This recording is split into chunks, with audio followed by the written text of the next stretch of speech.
demander à Dieu qu'il protège notre peuple et qu'il éclaire tous ses dirigeants. La masse qui nous attend demain, cette masse demande autre chose que le bien de vote aujourd'hui. C'est le pain, c'est le progrès. Il faut que nous puissions construire cette nation. Frantz Fanon ne disait-il pas que l'Afrique a la forme d'un revolver dont la gâchette est placée au Zaïre? Car la libération du Zaïre représente la possibilité pour tous les autres pays d'Afrique de pouvoir enfin se développer.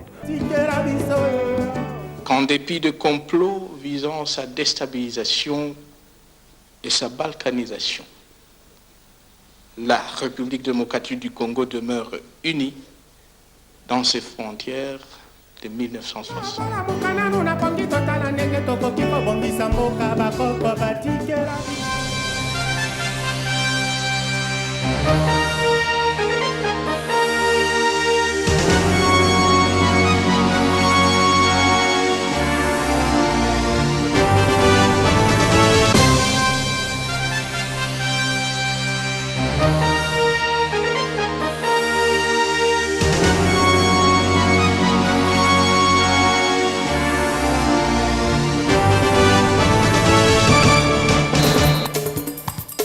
Bonsoir à toutes et à tous, il est l'heure de vous informer mesdames et messieurs. Voici les titres de cette édition d'information. Les Nations Unies tiennent mordicus à un accord entre le gouvernement et les M23.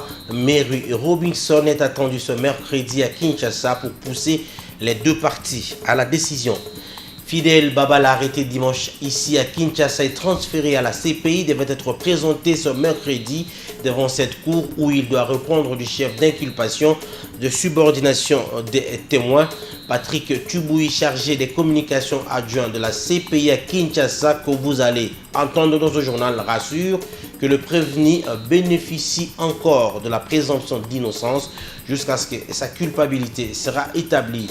Entre-temps, ses collègues ont levé l'option de ne plus siéger à l'Assemblée nationale. Raymond Tshibanda était bel et bien au palais du peuple, mais l'auteur de la question avec débat a brillé par son absence. Fabrice Houphouët a choisi de rester chez lui pour témoigner, lui aussi, sa solidarité à Fidel Babala. Des réactions à l'issue de cette plénière, c'est à suivre dans cette édition du journal. La RDC organise depuis ce mercredi le 6e forum de l'équipe spéciale internationale sur les enseignements pour l'éducation pour tous. Ces travaux qui se tiennent pour la première fois en Afrique vont permettre au continent de revoir son système éducatif. Mesdames, Messieurs, voilà tout pour le sommaire. Rendez-vous tout à l'heure pour les détails. La question orale avec débat sur le pourparler des Kampala adressé par les députés Fabrice Houphouët au ministre des Affaires étrangères n'a pas été débattue en plénière ce mercredi. Membre du groupe parlementaire MLC et allié, l'élu de Matadi a brillé par son absence. Il a par ce geste voulu manifester sa solidarité avec son collègue Fidel Babala et respecter les mots d'ordre de son groupe parlementaire qui a décidé depuis mardi de suspendre sa participation aux travaux de l'Assemblée nationale. Paul Félicien Nangana et Loncha Kandolo nous replongent dans l'ambiance de cette plénière très agitée. Ainsi que vous pouvez le constater, c'est à une plénière très mouvementée que les élus du peuple ont eu droit. L'absence de l'auteur de la question orale avec débat, l'opposant Fabrice Houphouët, adressé au ministre des Affaires étrangères Raymond Tshibanda sur le pourparler des Kampala, a failli mettre de l'huile au feu. Les députés se sont succédés du haut de la tribune pour fustiger cet acte taxé d'irresponsable. L'acte que notre collègue a posé, c'est un acte irresponsable. Bravo! Les républicains, nous sommes des Congolais, nous devons savoir à nous respecter. Vu l'importance de la question, les députés de l'opposition tiennent mordicus à obtenir des explications du patron de la diplomatie congolaise sur cette question. Le dossier est très important, Président, honorable Président. Je demande que ce qui vient d'arriver, je me remets à la sagesse du bureau, que le bureau puisse examiner sagement ce dossier et qu'aujourd'hui, comme le ministre est déjà là, que nous puissions débattre de ce dossier, Président. Après un débat de plus d'1 heure, le président de l'Assemblée nationale suspend la séance. C'est un véritable rendez-vous manqué pour Raymond Tchibanda. Le président de l'Assemblée nationale vient de me demander ma disponibilité et je suis sûr qu'il trouvera une solution dans la période pendant laquelle je suis disponible. C'est dans cette confusion que les uns et les autres quittent l'hémicycle du Palais du Peuple. Quelque temps après, le président de l'Assemblée nationale a conféré avec quelques membres de la famille biologique du député arrêté Fidel Babala. La délégation conduite par Germain Kambinga a reçu des assurances de l'implication personnelle du speaker de l'Assemblée nationale dans ces dossiers. C'était ce mercredi au bureau du président de la Chambre basse du Palais du Peuple, Paul Félicien Nangana et Blanchard Kandoni une fois de plus. L'affaire Fidel Babala fait très mal à sa famille. Ici, devant le président de la Chambre basse du Parlement, l'épouse de l'élu de Massina et les députés MLC Germain Kambinga, avec quelques membres de la famille de l'élu Fidel Babala.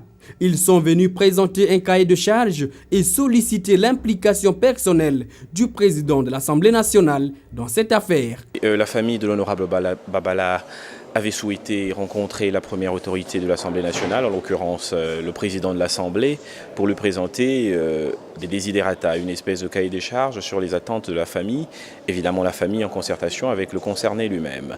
Il était essentiellement question de voir dans quelle mesure, dans le cadre des procédures qui vont arriver, l'Assemblée nationale, les autorités de la République pourront accompagner la famille, l'honorable Babala, pour une issue heureuse de la situation judiciaire qu'il connaît actuellement. La famille Fidel Babala s'est dit satisfaite du promesse d'Obé Minakou, précise l'élu de Lukunga. Magistrat de carrière et chercheur sur les activités de la CPI, Obé Minakou doit avoir puisé dans ses connaissances pour calmer la famille du député arrêté. Reste à savoir comment va-t-il s'y prendre dans un contexte où le pays est résolument déterminé à coopérer pleinement avec la Cour pénale internationale.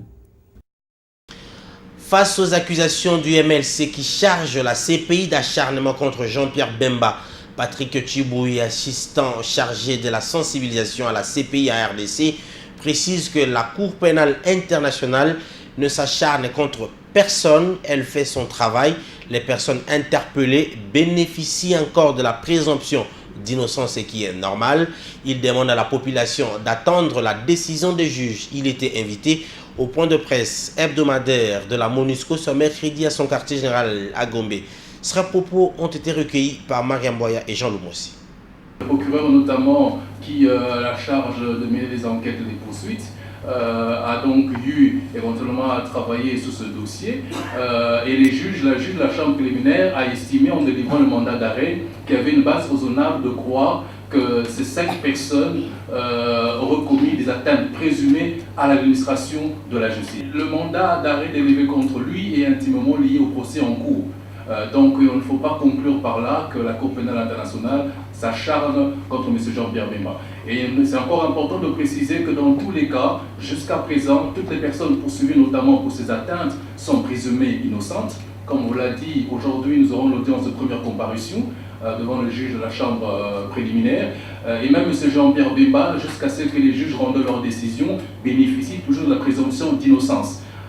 Donc cela ne veut pas dire que si vous êtes poursuivi par la Cour pénale internationale, que la décision va aboutir forcément à une culpabilité. Donc ce sont les juges qui vont rendre leur décision et nous saurons exactement quelle est la décision qui sera rendue dans le procès à l'encontre de M. Jean-Pierre Bemba. Et nous allons voir l'évolution de la seconde charge qui était portée à son encontre dans une affaire conjointe avec les autres personnes qui ont été citées.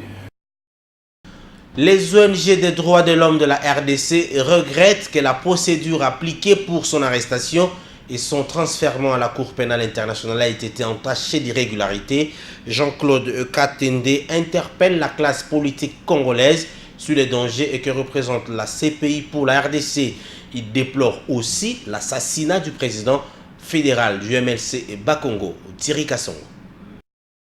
Cette énième arrestation d'un leader politique en République démocratique du Congo ne surprend pas les organisations des droits humains qui s'insurge par ailleurs de la procédure adoptée pour arrêter les députés Fidel Babala, membre actif au MLC.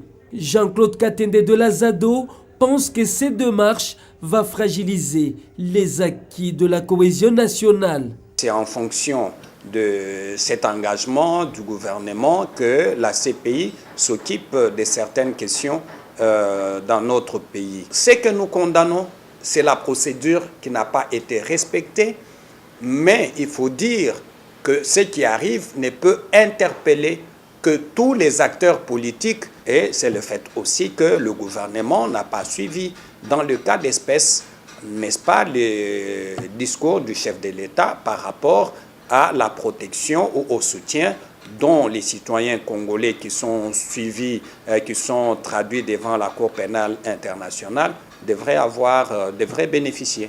S'agissant de l'assassinat du président provincial du MLC Bakongo, la Jos Bidoé Kebi, la ZADO sollicite l'ouverture d'une enquête afin de mettre hors d'état de nuire les auteurs. Toutefois, les organisations des droits de l'homme promettent leur implication pour que justice soit faite. Le gouvernement et les M23 doivent parvenir rapidement à un accord pour mettre fin aux pourparlers de Kampala. Mary Robinson, envoyé spécial du secrétaire général des Nations Unies, arrive ce mercredi à Kinshasa pour tenter un nouveau forcing. Cette question est celle liée à la tripartite qui a réuni le gouverneur du Nord Kivu, la MONUSCO et l'Ouganda sous la traque de rebelles ADF Nalu était au centre des échanges entre les responsables de la mission onusienne et les chevaliers de la plume. La conférence a eu lieu au siège de la MONUSCO à Gombe. Mariam Boya. L'envoyé spécial du secrétaire général de l'ONU pour la région des Grands Lacs, Mary Robinson, revient une fois de plus à Kinshasa, annonce la MONUSCO. Elle devrait avoir plusieurs contacts sur les pourparlers de Kampala et le progrès réalisé dans la mise en œuvre des recommandations issues des concertations nationales. Elle prendra aussi part le 30 novembre au sommet de chefs d'État de la communauté d'Afrique de l'Est. L'ONU soutient jusqu'à ce jour les pourparlers de Kampala et encourage le gouvernement congolais et le M23 à parvenir à un accord politique. Cela, malgré sa défaite militaire. Le processus politique, c'est crucial pour une paix durable ici en RDC. Je vous rappelle que la décision de négocier avec le M23 n'a pas été prise par la MONUSCO, elle a été prise par le gouvernement. Donc c'est le gouvernement qui est engagé dans des négociations avec le M23. Sur les autres groupes aussi, vous savez qu'ils font partie d'un processus politique. Quant à la réunion tripartite tenue la semaine dernière entre l'Ouganda, le gouverneur Julien Paluku et la MONUSCO, le porte-parole militaire explique. L'ADF Nalu est un groupe armé en provenance de l'Ouganda et qui vit au Congo. Il est tout à fait normal que toutes les parties s'asseyent et puissent réfléchir sur les modalités pratiques concernant les opérations futures, parce que n'oubliez pas que ce n'est pas simplement l'ADF qui est concerné, ce sont tous les groupes armés qui sont concernés et qui doivent être traqués et neutralisés. La mission de l'Organisation des Nations Unies pour la stabilisation en RDC et le Fonds des Nations Unies pour l'enfance ont reçu des rapports faisant état de la disparition et de l'assassinat de jeunes hommes et enfants dans certaines communes de Kinshasa. Ces crimes coïncident avec les débuts de l'opération Coup de poing lancée du 15 novembre 2013 au 15 février 2014 par les autorités congolaises. L'UNICEF et la MONUSCO exigent que les enquêtes immédiates soient menées pour identifier les auteurs de ces actes et les déférer devant la justice. Pour sa part, le vice-premier ministre et ministre belge de la Défense en visite officielle à Kinshasa devrait personnellement assister ce jeudi à Kindu, au Maniema, à la cérémonie de transfert après la formation du 3e bataillon des FARDC formé par les instructeurs belges. Peter de Crème est allé discuter de cette question ce lundi avec le Premier ministre Matata Pogno. Le chef du gouvernement a également présidé la réunion d'évaluation sur l'assainissement de la ville de Kinshasa. La rencontre était élargie au gouverneur de la ville-province Kinshasa, André Kimbuta, et au ministre des Affaires foncières, Robert Mwinga. Le tout dans ces condensés que nous propose Doudou Ndombe Moseka.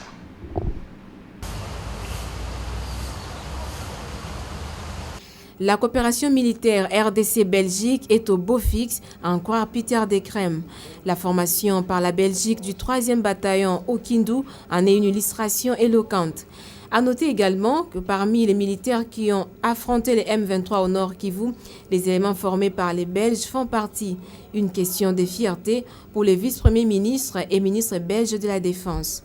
Donc on a contribué comme ont demandé les autorités congolaises et aussi la communauté internationale à la formation de militaires congolais dans tout ce qui était la réforme du secteur de sécurité.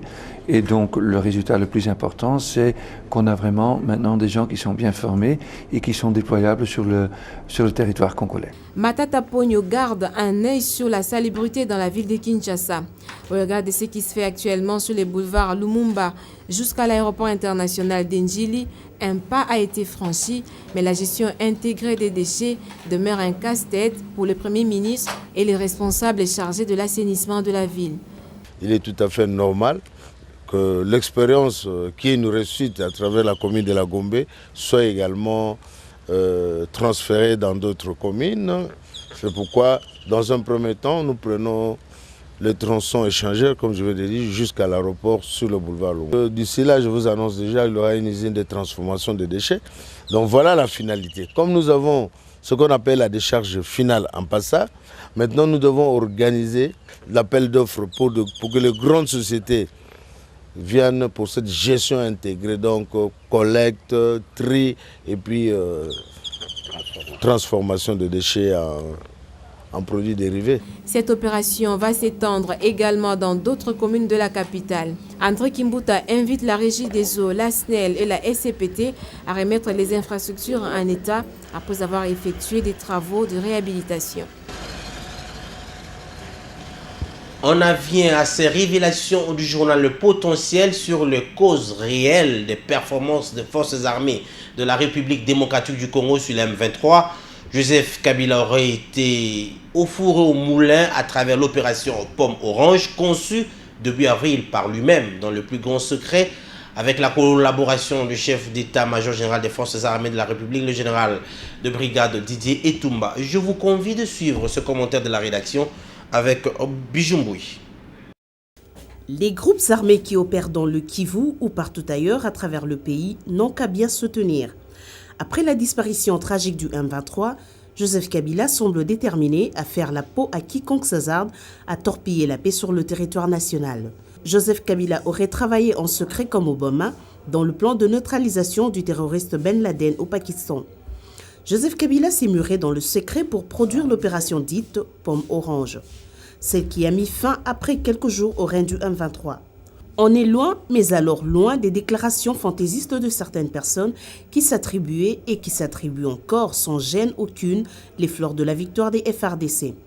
En effet, au moment où des personnes qui n'ont pas été au front sur le terrain des opérations essaient de s'attirer la gloriole de la victoire, le potentiel qui livre l'information restitue avec fidélité le rôle joué par les uns et les autres dans les derniers rounds de la bataille historique qui a vu les forces armées de la RDC gagner de manière aussi nette une guerre après près de 20 mois d'occupation des principales villes et localités de la province du Nord Kivu. La récente conférence de presse du commandant de la région de la 8e région militaire, le général Barouma, tenue à Goma, est assez révélatrice sur la conduite des hommes de troupes tout au long des opérations militaires par le commandant suprême des FARDC, avec l'assistance du chef d'état-major dans l'exécution des séquences sur le terrain et le travail remarquable du commandant de la 8e région militaire et ses principaux collaborateurs. En effet, au lendemain de la chute de Goma, le 19 novembre 2012, le moral des troupes est sérieusement entamé. Depuis ce jour, le général Baouma, commandant de la 8e région militaire, reçoit jour après jour un ravitaillement qui lui permet de réorganiser et de redéployer ses unités sur le terrain. D'importants moyens logistiques et financiers sont mis à la disposition des FARDC. Les unités ainsi réarmées moralement, intégrées dans toutes leurs composantes, étaient prêtes pour l'assaut final. Les résultats sont connus de tous. La retentissante victoire des forces armées de la République démocratique du Congo. Comme qui dirait, uni et déterminé, le Congo est invincible. Une grande première dans notre pays et peut-être en Afrique aussi, la RDC organise depuis ce mercredi le 6e forum de l'équipe spéciale internationale sur les enseignants pour l'éducation pour tous. Ces assises qui réunissent plusieurs enseignants venus du monde entier devraient permettre d'outiller les enseignants africains avec des connaissances nécessaires pour relever les niveaux de l'éducation en Afrique. Le thème principal, c'est la gestion de la formation des enseignants. Une thématique qui reste d'actualité dans notre pays qui, comme on le sait, se bat depuis quelques années pour retrouver les niveaux de son système éducatif considéré hier parmi les meilleurs en Afrique. La cérémonie d'ouverture a eu lieu au Salon Congo du Grand Hôtel Kinshasa. Rosa Wazi et Fiston Bouini. Ces forums, le tout premier du genre qu'organise un pays africain francophone, se veut à tout point de vue une meilleure preuve de la détermination du gouvernement congolais qui ne ménage aucun effort pour élever les niveaux de l'éducation dans notre pays. La pénurie des enseignants qualifiés en Afrique constitue un défi majeur à relever. C'est là l'enjeu principal de ces assises. Ces forums arrivent à point nommé pour la République démocratique du Congo. Nous sommes à l'œuvre pour la reconstruction de notre système éducatif. L'éducation et la formation de notre jeunesse doivent, de manière constante et soutenue, polariser nos efforts communs. Ce sont elles qui donneront à notre pays les moyens d'action les plus sûrs pour son développement et sa participation active au progrès de l'humanité. Les enseignants présents ne cachent pas leur satisfaction à l'idée que les travaux leur permettront sans doute d'acquérir de nouvelles connaissances dans le domaine pédagogique. C'est une opportunité vraiment qu'il faut saisir au bon, parce que par rapport aux thèmes qui vont devoir être développés, eh bien, ça sera une question pour nous de revoir, de voir les politiques qui marchent et celles qui ne marchent pas pour aller de l'avant. Le représentant de l'UNESCO s'engage à renforcer sa stratégie de formation des enseignants afin de permettre aux pays ciblés par ces programmes d'avoir des enseignants qualifiés pour une éducation de qualité en Afrique.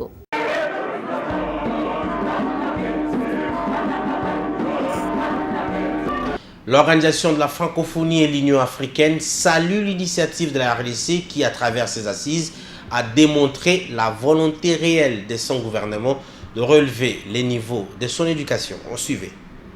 L'éducation a toujours fait partie des priorités de la francophonie. Le secrétaire général et l'administrateur mènent depuis plusieurs années une action résolue pour que, main dans la main avec nos États et gouvernements, nous puissions apporter des réponses adéquates aux multiples défis que nombre d'entre eux doivent relever. Elle exige que le potentiel contenu dans notre capital humain, social, soit pris en compte de manière convenable et exploité au maximum. Pour éduquer dans le sens de notre vision commune, la Renaissance africaine, je pense que l'enseignant doit jouer un rôle déterminant. La qualification, les conditions de travail et de vie, la maîtrise des valeurs africaines et le comportement de l'enseignant peuvent, plus que toute autre chose, déterminer le processus d'apprentissage. Ils déterminent le succès du système éducatif et donnent un caractère au diplôme issu de ce système. En marge de ce grand rendez-vous, le pays membre de l'initiative Élan Afrique se sont retrouvés pour la 3e réunion annuelle du comité de coordination internationale de cette organisation continentale.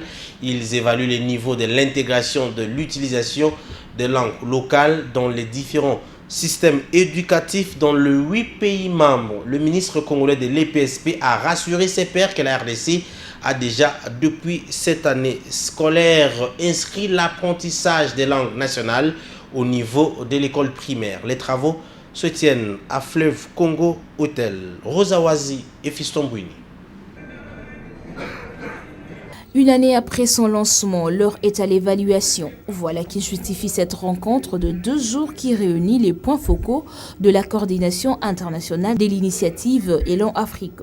Selon les statistiques déjà disponibles, l'Afrique subsaharienne enregistre 42% d'enfants qui ont abandonné l'école. L'intégration des langues nationales dans le programme national de l'enseignement pourrait faciliter l'assimilation des leçons par les élèves, estiment les organisateurs.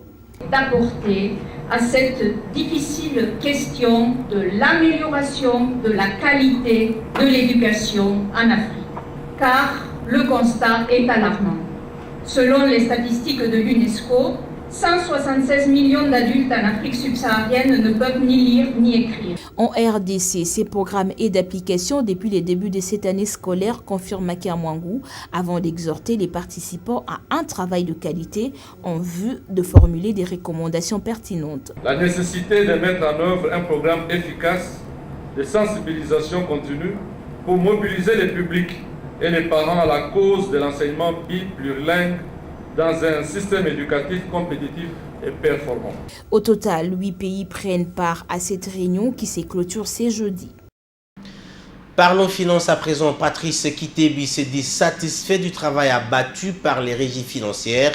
Elles ont réussi à mobiliser 400 milliards de francs congolais pour le seul mois de novembre pour les comptes du Trésor public. L'Argentin national l'a dit au cours de la réunion d'évaluation et suivi de régies financières. Il a par ailleurs invité les contribuables à s'acquitter de leurs obligations sous peine d'encourir de pénalités. La rencontre a eu lieu au ministère des Finances à Gombe. Doudou Ndombe. Au-delà des questions des routines, c'est-à-dire l'évaluation des régies par régie, Patrice Kitebi et ses collaborateurs scrutent minutieusement la TVA en régime intérieur payée par les entreprises publiques. Il se dégage qu'il y a une nette amélioration. À en croire le ministre délégué aux Finances, les entreprises publiques se sont bien comportées. Le comportement des entreprises publiques, et d'après les éléments que nous venons d'avoir, ce comportement s'est beaucoup amélioré au cours de ce mois de novembre, sauf pour quelques entreprises pour lesquelles malheureusement nous allons devoir continuer à assurer un suivi de très grande proximité avec, le cas échéant, l'utilisation des pénalités. Mois de novembre, mois d'échéance fiscale à la DGI. Les contribuables sont invités à s'acquitter pour éviter les pénalités. Le ministre rassure cependant que le partenariat gouvernement et contribuable doit être respecté. Dans le genre de travail que nous faisons, les opérateurs économiques constituent la poule aux œufs d'or que nous ne pouvons pas nous permettre de tuer. Ce qui fait que le gouvernement va continuer à déployer une approche, on va dire, pas accommodante, mais qui vise à amener par une pédagogie, une certaine pédagogie, les opérateurs économiques à respecter leurs obligations fiscales sans que nous les amenions à s'étouffer. Les contribuables sont donc appelés à plus de civisme pour que l'État dispose des moyens de sa politique. Enfin, on se rend dans la banlieue de la capitale pour faire vivre la triste réalité que vivent nos compatriotes qui y habitent. Ici, on dénonce l'absence du courant électrique depuis de lustres, ce qui crée naturellement l'insécurité malgré les effets visibles de l'opération coup de poing. Un autre problème, vous allez le voir, c'est la pénurie d'eau potable. Pour s'en procurer, il faut être fort et habile, mais surtout se lever tôt au péril. Sa propre vie, c'était constat de Nadine Laing et Sylvie Ngalola. La détermination du gouvernement à mettre fin au phénomène Kuluna par tous les moyens reste intacte, malgré les réactions qui fusent de partout pour dénoncer les déviations de l'opération coup de poing. Contre vent et marée, la police avance, accentue la traque et la population est satisfaite. Dans la commune de Kimbanteke, ces hors-la-loi sont invisibles depuis quelques jours. La population dit avoir retrouvé la quiétude. Même les vendeurs à la criée qui ne pouvaient pas s'hasarder dans les rues avant 5 heures sans se faire prendre dans le piège de ces gros bras peuvent à nouveau vaquer à leurs occupations. Nous étions mal à l'aise avec ce phénomène Kuluna. L'opération Likofi a quelque peu ramené la quiétude.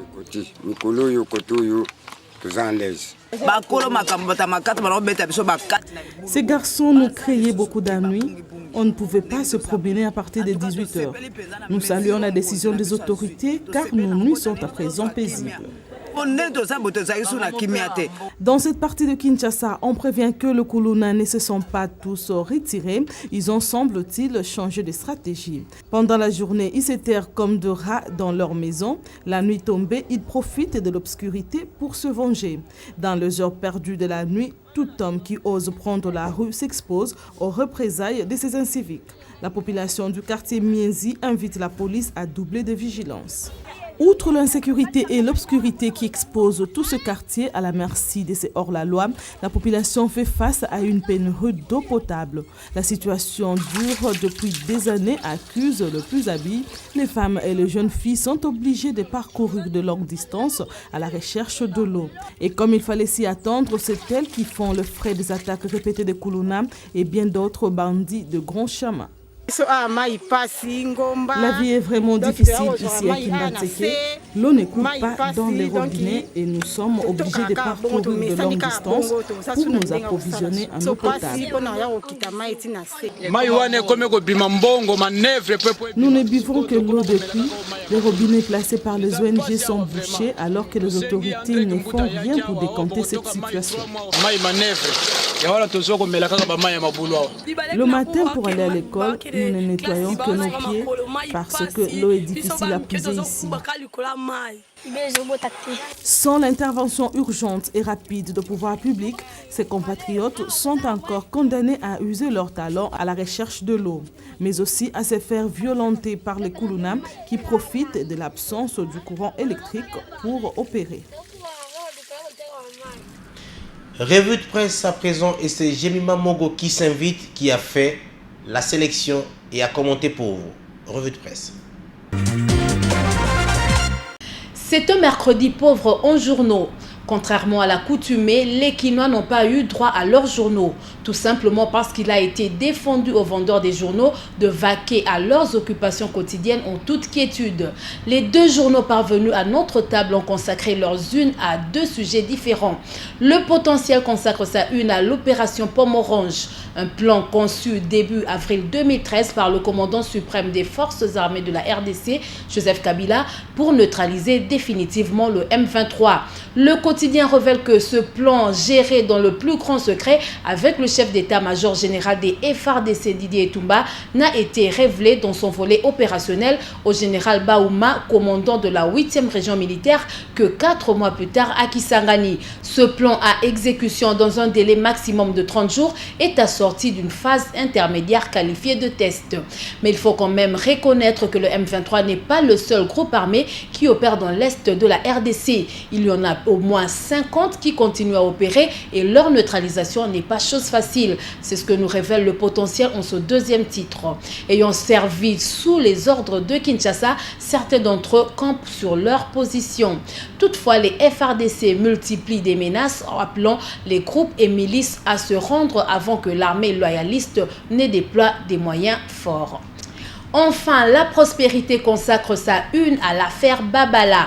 À ce sujet, le tabloïd fait savoir que le MLC et ses alliés ont annoncé la suspension de sa participation aux travaux du Parlement jusqu'à nouvel ordre. À la base, les députés nationaux MLC et alliés soulignent le caractère irrégulier et cavalier de l'arrestation de Babala par la violation de la procédure en la matière par 3 manquements dont le chef du PGR. Premièrement, l'arrestation n'a jamais fait l'objet d'un examen par l'autorité judiciaire compétente de la RDC. Deuxièmement, Fidel Babala a été privé de son droit de demander auprès de l'autorité judiciaire compétente sa mise en liberté provisoire. Et enfin, Babala n'a jamais été déféré devant un magistrat. Selon ces députés, ces violations démontrent à suffisance la mauvaise coopération qu'use l'État congolais. Eh bien, Carmel Placide Kanza, c'est tout pour ce soir. Merci Jemima Mogo pour cette revue de presse. C'en est fini pour cette édition, mesdames et messieurs. Si vous l'avez aimé, dites merci à cette grande équipe de rédaction qui l'a rédigé et produit. Quant à moi, je vous retrouve très prochainement et passez une excellente soirée en compagnie de nos programmes. Au revoir.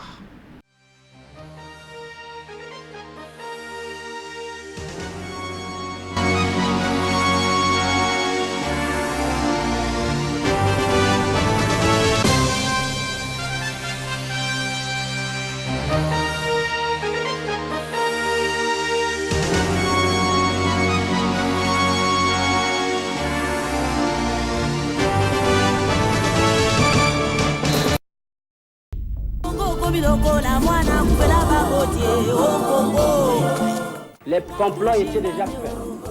Les plans étaient déjà établis. C'est d'imposer un gouvernement contre la volonté du peuple. La Belgique désire balkaniser ce pays. L'éclatement du Congo, c'est demain. Nous devons marcher à fond, même conclure des accords avec le diable pour refaire l'unité du Congo. Rien à faire. Le Congo restera un et indivisible. Puis de complot visant sa déstabilisation et sa balkanisation. La République démocratique du Congo demeure unie dans ses frontières de 1960.